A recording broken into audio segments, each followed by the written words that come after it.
Good morning. Morning, Senator. Wanted to ask you a couple of parochial questions, if I might. Sure.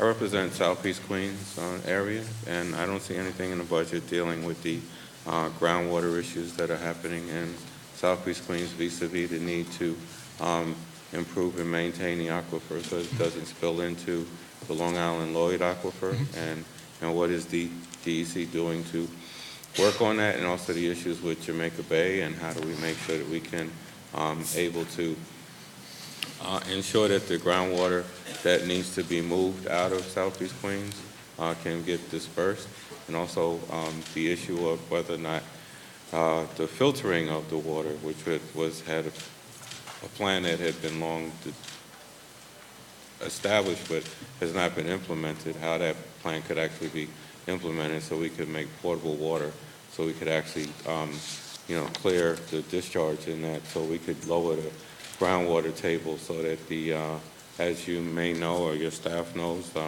there's 24-hour pumping at the Parsons Archer subway station in York College because the groundwater is so high. So I'd appreciate you getting back to us on that and with some details so that we could delve into that. I was chagrined to see that there's nothing mentioned about that in the budget or in the presentations, but those are real issues that are affecting homeowners in Southeast Queens. Sure, I can actually, we will submit to you with all speed our plan on this. We actually do have a Long Island-wide groundwater study underway right now. Long Island obviously includes Queens, even though it's New York City, but it's Queens and Brooklyn. The entire aquifer is being studied. We launched this a couple of years ago with the help of the legislature, studying the entire watershed, the entire groundwater system, understanding the inputs from surface water, from salt intrusion, all of the modeling that we're doing in regards to pathways, the movement of water underground, the demands on water withdrawals. It's all being built into a massive database right now that will help guide future decision making. So we've drilled several wells. We should have about 39 wells drilled in the next year or so.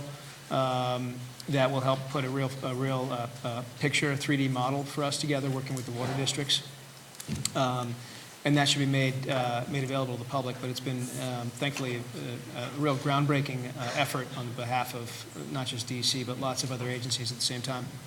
Has there been any release on any parts of that study as of yet? I'm sorry, say again? Has there been a release on any of the parts of that study as of yet? We've done public meetings on that, and I'm not sure that we have a release of any materials on that yet, but we'll be happy to brief you on that fully. I'd like to get briefed, and if there have been any public meetings, I don't think my office has been aware of them. I'd like to be able to look at what has happened and what is being planned. Be happy to. Unfortunately, the groundwater issues in Southeast Queens is not abated, and I'd like to hopefully be part of that so we could look at a long-term solution. Understanding that we don't want to impact the aquifer, but if there's an ability to create a potable water system that would help lower those wells, we could make that work, which would not impact the other aquifers. Got it. We'll bring that into our thinking, and we'll meet with you on that. Thank you. Thank you, Commissioner. Thanks. Thank you, Madam Chair.